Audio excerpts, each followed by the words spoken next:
C'est-à-dire le Congolais ordinaire, pour survivre au Congo, il fallait qu'il soit dans la corruption, soit qu'il reçoit la corruption ou qu'il donne la corruption. Et avec ça, il est la victime du chaos, mais il est en train de reproduire le chaos avec son comportement, mais son comportement est comme une loi de la nature, il doit faire ça pour survivre.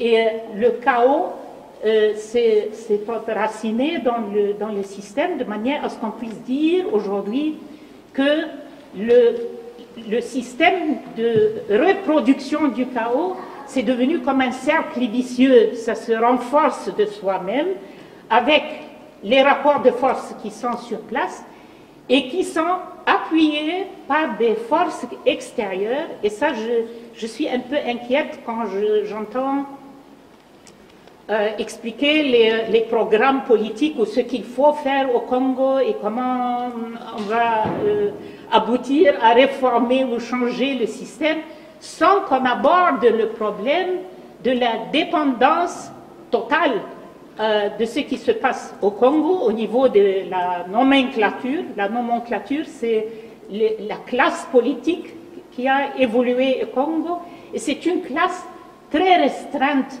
Il ne faut pas écouter le discours de opposition, majorité présidentielle, je sais, ils peuvent s'appeler comme ils veulent, mais c'est peut-être 500 personnes ou 1000 personnes qui sont au sommet de ce système, qui se jettent les ballons.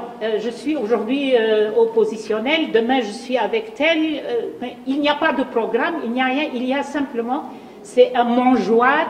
Et celui qui fait la politique, il veut accéder à ce mangeoire. Point trait. Et il n'y a pas...